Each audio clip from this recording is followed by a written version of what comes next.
I had big depression from being back, because it is not this world, and it is so full of love. It makes the love we have on earth plastic in comparison.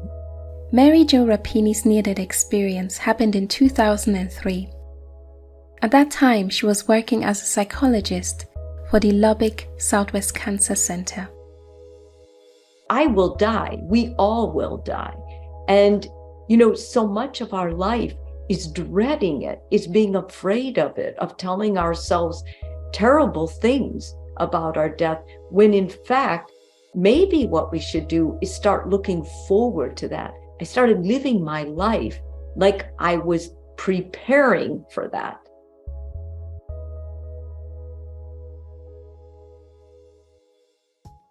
I was at the gym in Gold's Gym in Lubbock, Texas, and I was working on my upper body strength. It was a Saturday. It was Holy Saturday, the day before Easter. And I had a lot of things on my mind. Ron, my husband's mom, was just diagnosed with breast cancer, and she was worried about that. And I was having people over for Easter dinner. So I went to a spin class to kind of get my aerobics in. And then I was lifting weights, and I was working on my upper chest. And I did this machine where I pushed the bar forward, and it was really hard. I had put more weights on it. And after I did it, I kind of saw stars, and I went, oh my God, like that took a lot of strength. And so I'm only going to do one more because I know I'm pushing too hard. And I did one more. And that's when I believe the aneurysm burst. It was a sharp pain in the back of my neck. It was the kind of pain that is just so awful. Like you can't, it's the kind that could drive you mad. Like I actively thought someone had shot me or stabbed me, but I knew nobody was there. So right away, I was a nurse before I was a psychologist. I was thinking, what can that be? Because I think when your body is hurt, you automatically go inside and you kind of scan everything. And I was doing my internal scan, and I thought, oh my God, I think I broke my neck. But then I thought maybe it's a vasovagal, and that's when the vagus nerves get stimulated. And that has happened to me before, where I feel like I'm going to pass out. And if I drink water, it helps. So I stood up. And at that time, it was very clear something really bad was wrong, because I could barely walk. And all of a sudden, I couldn't see, like only little pinholes out the side of my vision, my peripheral vision. And I kind of stumbled over to the bubbler. And when I pressed down on the lever, my whole right side just started like bouncing up and down, uncontrollable. I was basically having a seizure, and that really scared me. So I just laid down. And then this guy, he was at the gym all the time. He came back and he called me muscle woman. He said, muscle woman, what's the matter? And I said, go get somebody in the front. Like, I think I broke my neck. And he went up to the front of the place, and this woman came back, and I had her as an instructor before. And she put her arm around me and she goes, what's the problem, Mary Jo? And I said, I don't know. I just, the back of my neck hurts. Something bad's happening. I can smell blood. She said, well, should we call an ambulance? I said, yeah, I think so. My husband was working in Houston, Texas at the time, but he was home for the weekend Easter holiday. I gave them his number in my record when I first joined the gym. So they called him, but he didn't answer. And they called the home number, and that's where my daughter answered. So all of a sudden the ambulance was there, and they took my blood pressure, and it was extremely high. And I kept saying, am I bleeding? Am I bleeding? Because I smell blood. And they said, you're not bleeding on the outside, but we think you had a bleed inside. All of this was telling me something was really bad. And then they put me in the ambulance and took me to the hospital. And all I remember is any bump they hit hurt so bad that I wasn't sure I could stay in control of the pain. And at that point, I submitted to God. I said, thy will be done, Lord, this is in your hands. I've had a good life, whatever you will for me. I was grateful and ready to let go. I had, within seconds, total relief. Like I wasn't worried. It's still hurt, but I just felt such comfort. And to this day, I know that's so important to do, to submit to him, and the comfort that comes from that. So when they took me to the hospital, as luck would have it, or as a blessing would have it, none of the neurosurgeons were in town. They were all at a conference in Santa Fe. But my husband was there, and he met the ambulance, and he looked really worried.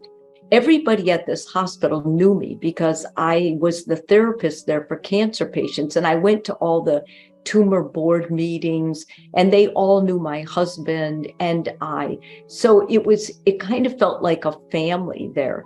But the only neurosurgeon that we really had was this guy that was retired, and he came in for this, emergency, and he took Ron back with the scans to show him, because my husband's a physician too.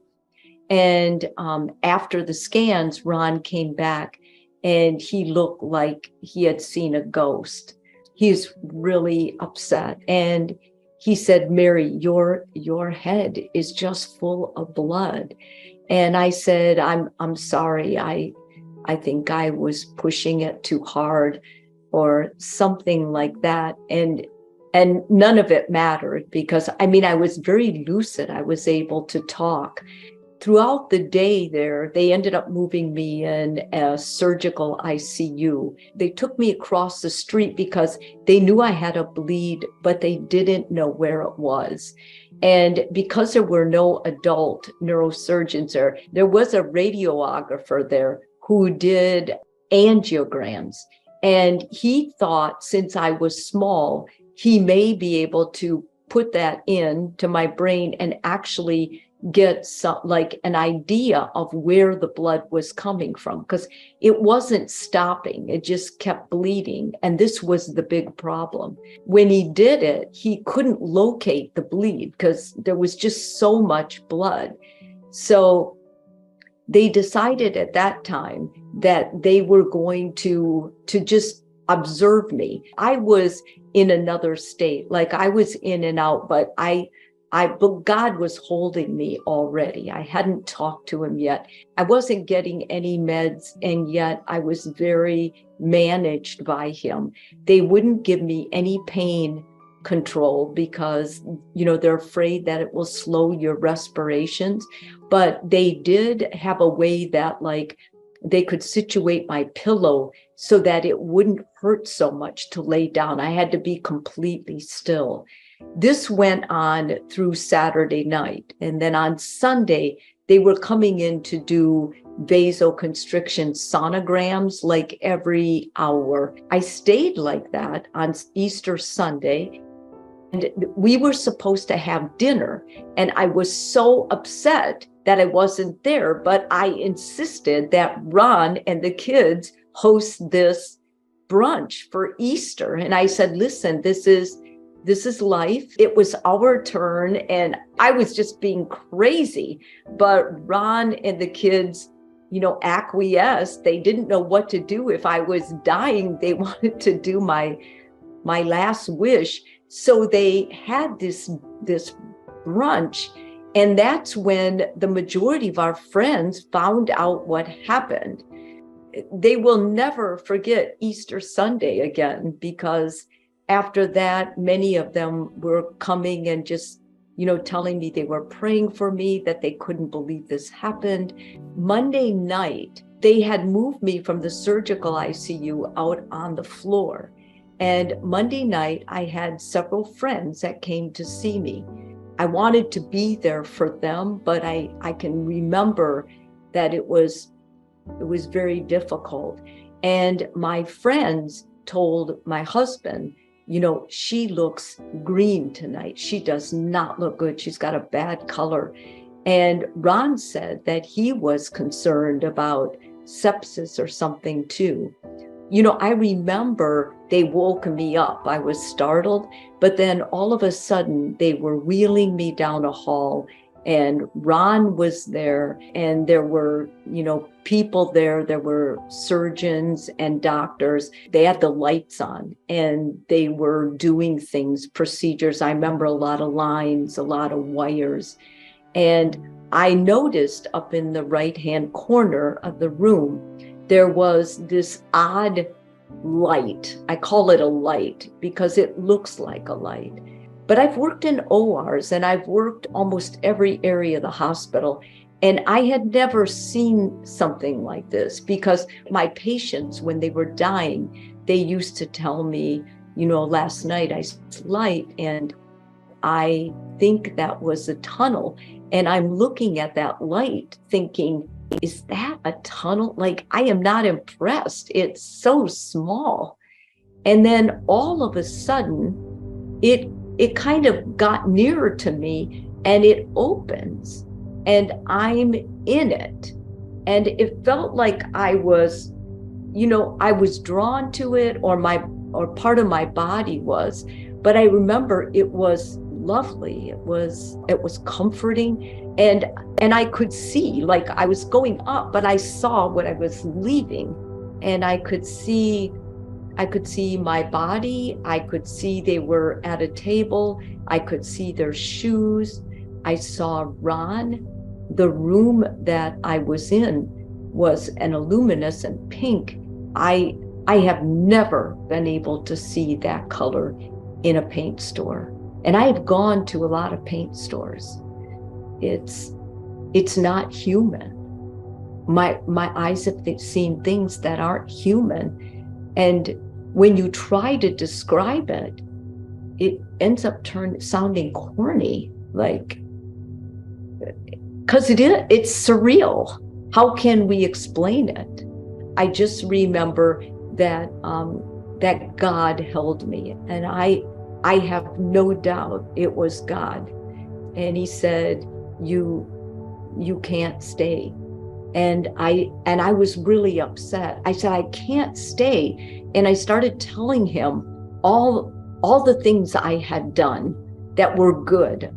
Telling God every social accolade I can possibly think of. I've given free care. I've been a good wife. I've been a good mom. Anytime I sacrificed, I tried to tell God this. And he said, let me ask you one question. Have you ever loved anyone the way you've been loved here? And I said, no, it's impossible. I'm a human, as if, God wouldn't know that. And he said, you can do better. And with that, like when I said I'm a human, it felt like he smiled, or that comment brought joy in some way that I could feel. And then after I said, no, I'm a human, and he said, you can do better, then I was back on the table. Ron was saying, Mary, you're going to need a surgery. And he said, they're telling me you might not be able to run. You might not think the same or be able to talk. And he was crying, and he said, I don't know what to do. And I said, just do what you have to, just sign it. And I said, I just talked to God and I'm not going to die. Because I was so disappointed. And in fact, that was one of the big hurdles after my NDE is I had big depression from being back, because it is not this world, and it is It is so full of love. It makes the love we have on earth plastic in comparison. And I know we talk about unconditional love and agape love. I don't think we can comprehend it. It's so much deeper and bigger than what you have for your child, because it includes everyone. I'm quite sure God meets everyone in their native language, in their native tongue and culture when they go to him. And my rehab was remarkably quick, and there were scary times when I first walked again. They told me the chances that I'd be able to, but I didn't care. I was like, whatever I'm left with, I know now it is his will. So I didn't play any games. Well, I hope he gives me my legs, or please God, help me. I just was able to totally settle in what he gave me back. And he gave me more, I think, than I went in with. What was interesting is, if it had been any other experience, I would have probably been so happy to be back, because I have two children. One was finishing high school and the other was an 8th grader.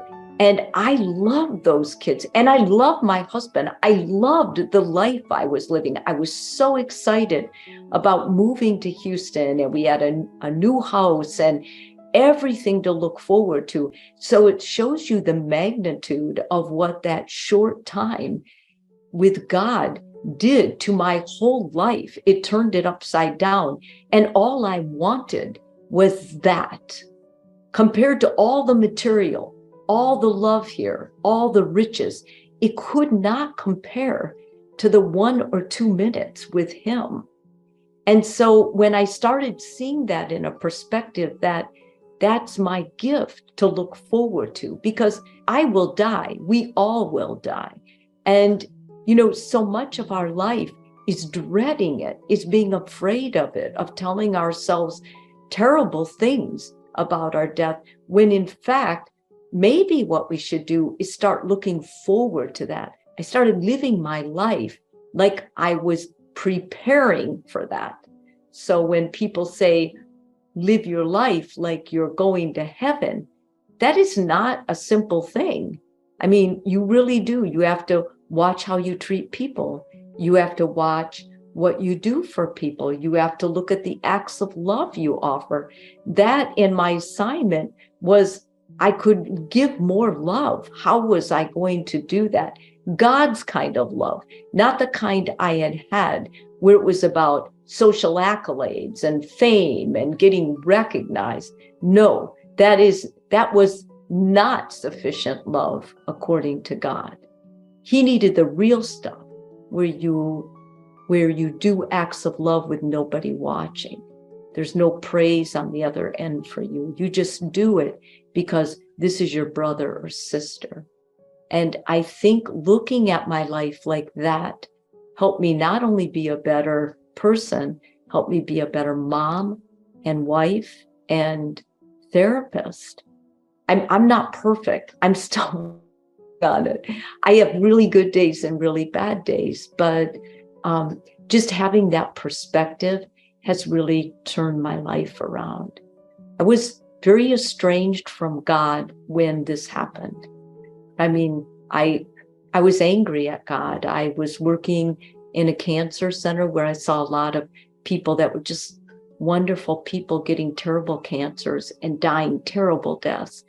I worked with pediatric cancer and watched their parents just get ripped up inside from watching their little child die. And I started asking, what kind of God is this? Like, I would rather not be with this kind of God. And it was during this turmoil that this incident happened, this blessing, if you will.